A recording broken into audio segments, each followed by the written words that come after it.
শুধুমাত্র সুস্বাদু নয়, স্বাস্থ্যের জন্যও একটি আশীর্বাদ। বর্ষাকালে সহজলভ্য এই সবজিতে মাংসের চেয়েও বেশি প্রোটিন থাকে।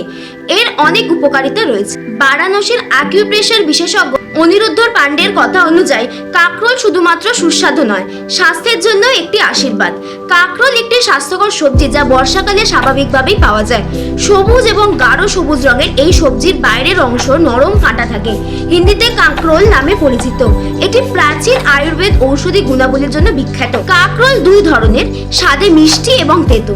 তেতো সবজিগুলি আরও সুস্বাদু হিসেবে বিবেচিত হয়, তবে সেগুলি কম পাওয়া যায়। ক্যালসিয়াম, জিঙ্ক, তামা, vitamin B, vitamin D, magnesium ইত্যাদি প্রচুর পুষ্টি উপাদান রয়েছে। ক্যালোরি কম এবং ফাইবার বেশি থাকার কারণে এটি ওজন কমাতে সহায়ক। এটি হজম প্রক্রিয়াকে নিয়মিত রাখে, কোষ্ঠকাঠিন্যের মতো সমস্যা থেকে মুক্তি দেয়। কাঁকরোল অনেক রোগ প্রতিরোধ এবং চিকিৎসায় কার্যকর। এই সবজিকে আয়ুর্বেদে ঔষধি হিসেবে বিবেচনা করা হয়। বট কাঁকরোল অনেক সমস্যার জন্য উপকারী। এটি মাথা ব্যথা, চুল পড়া, কানে ব্যথা কমায়। এই সবজিতে protein, fibre, vitamin C, antioxidant প্রচুর পরিমাণে থাকে। হজম প্রক্রিয়া উন্নত করা, রক্তে চিনি নিয়ন্ত্রণ করে, তৃষ্ণা নিবারণ, রোগ প্রতিরোধ ক্ষমতা বাড়ানো ইত্যাদি উপকারিতা রয়েছে। এটি পেটের সংক্রমণ যেমন অর্শ, কৃমি ইত্যাদি সমস্যাও দূর করে। কাঁকরোল কম গ্লাইসেমিক সূচক ডায়াবেটিস নিয়ন্ত্রণে রাখে, যা ডায়াবেটিক রোগীদের জন্য উপকারী।